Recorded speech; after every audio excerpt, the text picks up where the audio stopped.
Dr. No for rejecting bills that let big government get even bigger. He's a staunch defender of the Constitution and sound money, and he wants to be the president.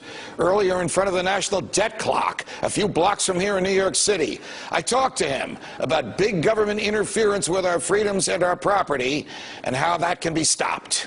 Take a listen. We're sitting on the corner of West 44th Street and 6th Avenue in the middle of New York City with Republican Congressman Ron Paul. We happen to be seated right across the street from the national debt clock, which Congressman Paul, as I read it now, says 14.6 trillion. Is that the true number? And if it were, is it capable? Is the American government capable of paying that back? No, they can't pay it back, and it's much bigger if you look at all the entitlement obligations. Nobody knows that number. 60, 70, 80 trillion dollars. That would be the obligation. You know, if you had an insurance company, you have to have money in the bank to pay off the people that you bought, that bought insurance. Right. But in our case, all these promises and obligations all depends on future tax collections. And they can't do it. It's way out of control. They've been buy and vote for these many, many decades. And the country really, technically, is bankrupt. And they admit it, just like Greece is bankrupt. The sooner they admit it and the sooner they, liquidate their debt and default, the better. But we cannot pay this debt. We should make the effort to pay our way out of it. And that, of course, is what I talk about, is that we should absolutely make the effort by cutting spending and changing foreign policy and, these other things I've talked about. Right. Cutting spending, changing foreign policy. What could the president on his own do to cause us to stop spending money and to respect the personal liberties of individuals in America? Well, the president has a lot of prerogatives. First, he could use the veto pen constantly, and that would send a message to the business community that, the end is coming. We're not going to continue to spend like this. But he also could use the power of enforcement.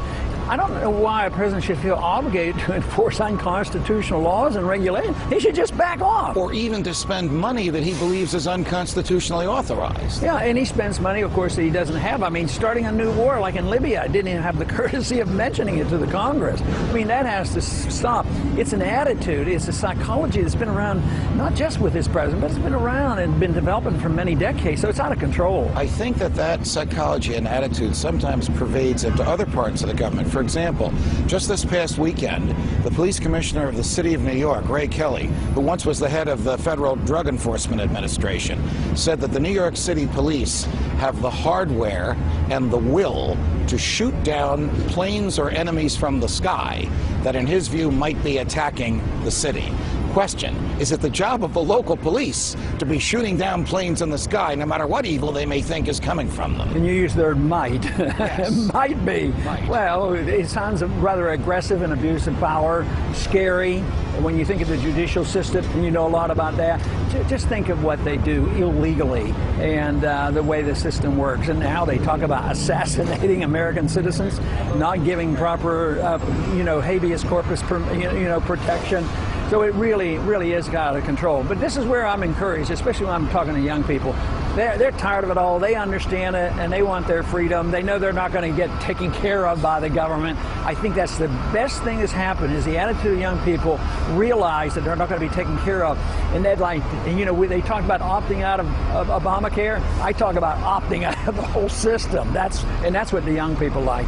Were you as scandalized as I was when you were standing on the stage in a couple of those debates, and the crowd wouldn't let you answer a question and roared as if to suggest that somebody should die because they couldn't get health care, and the crowd roared when one of your opponents suggested, well, we execute a lot of people in our state, and the crowd booed at a serviceman in Iraq because he acknowledged that he was gay? Did that type of behavior on the part of people from whom you want votes disturb you?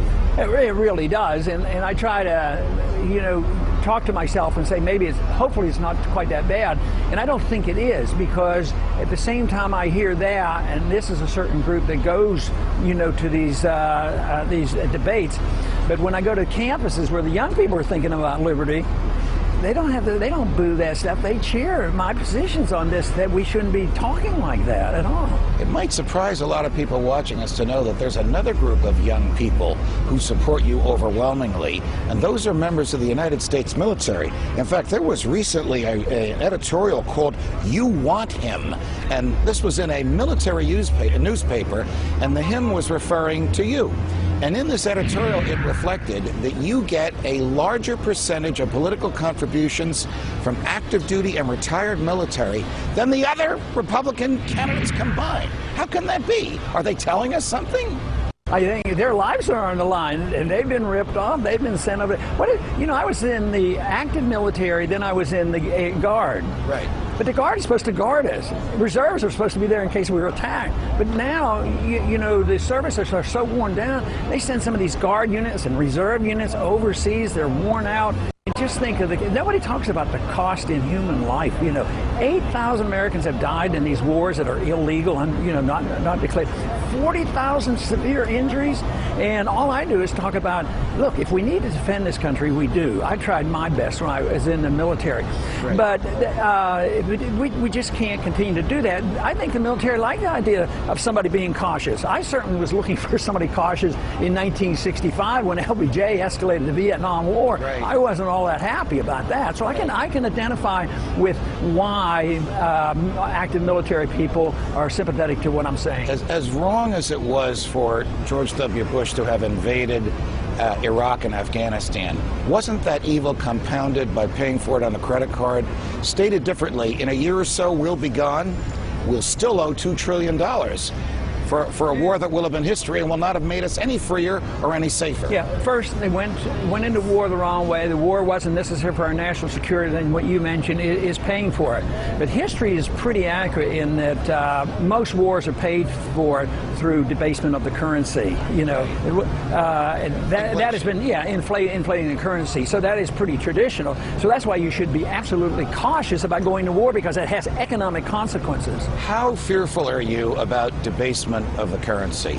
Great empire throughout history, which America aspires to be, wrongfully in your view and in mine, have collapsed when their dollars weren't worth anything, when people couldn't even buy food with the amount of money they had in their pockets or their banks or under their beds. Hundreds and hundreds of times in my lifetime, I could name a dozen countries that have gone through this. So it always happens. And this whole idea, what I'm surprised is how aggressively people defend paper. Like, paper is saintly. You mean you would attack the Federal Reserve and the paper standard? But most of those people have benefits that they're going to derive. You might be on the receiving end of those funds in the military-industrial complex or on the entitlement system, so they don't want those funds to be cut off. But do you think that if we keep up as we're doing, if the Fed continues to print money, if the government continues to spend trillions that it doesn't have, that our currency eventually will become so debased and a loaf of bread might cost $100?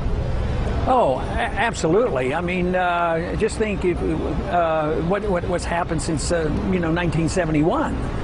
Gold was $35 an ounce. The dollar continually is debased. The big question is it going to totally destroy and go to zero, which Right. would be really a tragedy. I hope we come to our senses and that we say, we better cut back and come home, and we better, live within our means. So I think we should work for it, but we better be prepared for runaway current, inflation, and that's a lot worse than what we've just gone through financially. It's much, much more serious. You have consistently remained throughout this pre-primary period.